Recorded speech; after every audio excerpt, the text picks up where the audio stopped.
একটা বিষয় আপনাদেরকে আজকে আমি ক্লিয়ার করি, কারণ বর্তমান পরিস্থিতিতে অনেক প্রবাসী ভাই কিন্তু বিপদে পড়বে এবং বেশিরভাগ যারা বাংলাদেশ থেকে নতুন করে এখন সৌদি আরব আসার জন্য ভিসা কিনছে বা বিভিন্ন ট্রাভেল এজেন্সির কাছ থেকে অথবা সাধারণ মানুষের কাছ থেকে, তো এইখানে বিষয়টা কি দাঁড়িয়েছে আপনারা জানেন। কয়েকদিন ধরে প্রচুর পরিমাণ টিকিটের মূল্য, তো এই টিকিটের মূল্যটা এখন পর্যন্ত কিন্তু কমে নাই।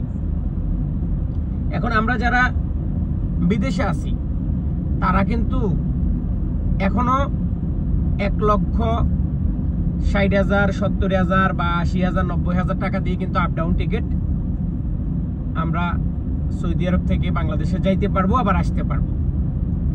আর যারা লোকালি আপনি একটা টিকিট, মানে আপনারা জানেন যে বাংলাদেশ থেকে গয়ে প্রতিদিন 2,000 মানুষ নতুন ভিসা নিয়ে সৌদি আরবে আসে। কি নতুন ভিসা নিয়ে তারা সৌদি আরবে আসে। এখন দেখা গেছে এই মানুষগুলার কোনো ডাবল টিকিটের প্রয়োজন নেই এবং তারা ডাবল টিকিট দিয়ে কি করবে? তারা তো এখানে কর্ম করার জন্য আসছে। আর আমরা যারা ছুটিতে যাব তাদের জন্য কোনো অসুবিধা নাই।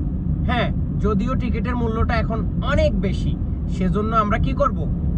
আমরা বিমানকে ওয়ার্কআউট করব, ইন্ডিয়ান এয়ারলাইন্স যেগুলো আছে সেগুলোতে চলাফেরা করব না। এটা হবে কি আমাদের সিস্টেম, আমরা সিস্টেম অনুসারে কাজ করতে হবে। এখন দেখুন, যেই মানুষটা একটা ট্রাভেল এজেন্সির সাথে কথা বলছে, একটা ভিসা নিচ্ছে 3,80,000 টাকা, 4,10,000 টাকা, 5 লক্ষ টাকা, একটা এক্সাম্পল আমি একটা কথা দেখাইতেছি। এখন তিনি যখন আজকে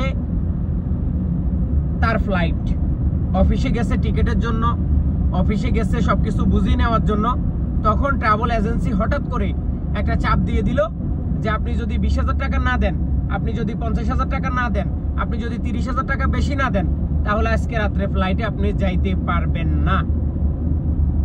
যাত্রীকে ডাইরেক্টলি বলে দেয় আজকে রাত্রে আপনি যাইতে পারবেন না। এখন যে মানুষটার রাত্রে 10টা ফ্লাইট বা রাত 12টা ফ্লাইট, সকাল 5টা ফ্লাইট, এখন সে কি করবে? সে চোখে মুখে কিছু দেখে না, সে পাগল হয়ে যাচ্ছে। এদিক থেকে সেই দিক, সেই দিক থেকে ওই দিক, দালালের সাথে কথা বলতেছে, ট্রাভেল এজেন্সির মালিকের সাথে কথা বলতেছে। ট্রাভেল এজেন্সির মালিকের একটাই কথা, ভাই আমরা টিকিট বেশি দিয়ে কিনছি, তুমি যদি যাইতে হয় তাহলে আমাদেরকে 50,000 টাকা দিতে হবে, আর তুমি যদি না দাও তাহলে আমরা তোমার টিকিট ক্যান্সেল করে দেব। এটা কি ট্রাভেল এজেন্সির কথা।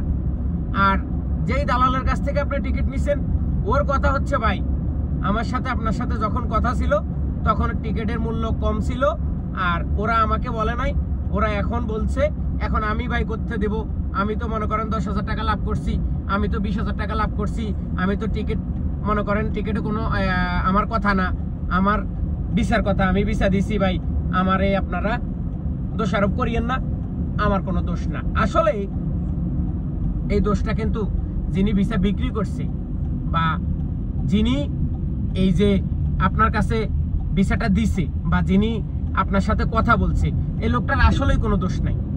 বলেন কেন এই লোকটার দোষ নাই? এজন্য এখন লোকটা কি করবে?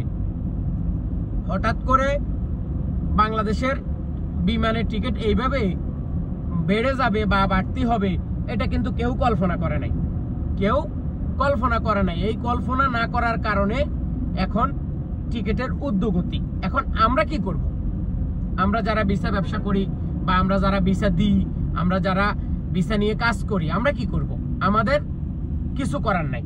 আমাদের করণীয় আছে একটাই, আমরা যদি বুঝাই শোনাই, আপনাদেরকে বলি সলি, আপনাদেরকে সুন্দর করে বুঝাইতে পারি, তাহলে আপনাদের কাছ থেকে 10,000, 20,000, 30,000, 50,000 টাকা নিতে পারবো। এখন আমি যদি আপনার সাথে খারাপ আচরণ করি, আমি যদি আপনাকে গালি দিই, আমি যদি আপনার টিকিট ক্যান্সেল করে দিই, আমি যদি আপনার ভিসা ক্যান্সেল করে দিই, এতে কিন্তু সমাধান হবে না, আরো এটা কিন্তু ঝগড়া বেশি হবে। তো সেজন্য এখন যারা সিঙ্গেল টিকিটে সৌদি আরব আসবেন, ওমান যাবেন, বাহরাইন যাবেন, কাতার যাবেন, তাদের ট্রাভেল এজেন্সি আপনাদের কাছ থেকে 10-20 হাজার টাকা যদি বেশিও চা, এখন আপনি না করলে আপনার ক্ষতি হবে। আপনি না করার কোনো প্রশ্ন নাই। আপনি যদি তার সাথে সমঝোতা যেতে চান তাহলে আপনি তার সাথে কথা বলে সমঝোতা করবেন। অযথা আপনি চিল্লাচিল্লি করে আপনি তাকে গালাগালি করবেন, সে আপনাকে গালাগালি করবে, এটা কিন্তু সমাধান আসবে না।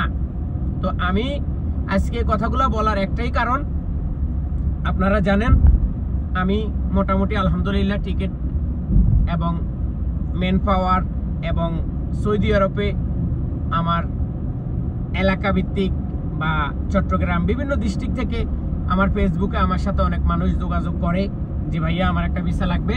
তো আমি চেষ্টা করি তাদেরকে একটা ভালো ভিসা দেওয়ার জন্য এবং তাদেরকে আমি চেষ্টা করি কোম্পানিতে নিয়ে আসার জন্য।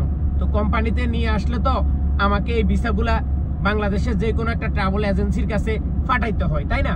তো সেই সুবাদে আগামীকালকে আমার প্রায় আপনার 4-5 জন লোকের ফ্লাইট। তো 4-5 জনের মধ্যে একজন আমার একবারে নিয়ারেস্ট মানুষ কালকে আসবে। তো তার জন্য আজকে অফিসে আমাদের কাছ থেকে অতিরিক্ত 20,000 টাকা নিছে।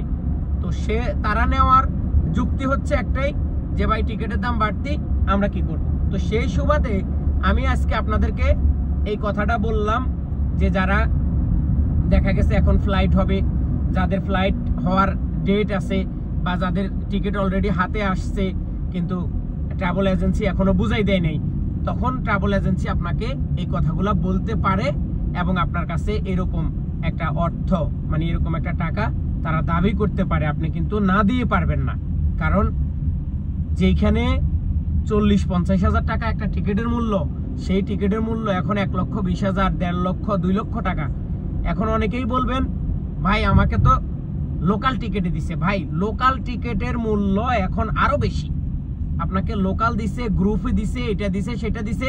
আপনি খালি আল্লাহর কাছে শুকরিয়া আদায় করেন আপনি সৌদি আরবে বা ওমানে বা হারাইনে কাতারে যাচ্ছেন, আপনাকে আল্লাহ পাক যেন সুস্থভাবে স্বাভাবিকভাবে নিয়ে আসে।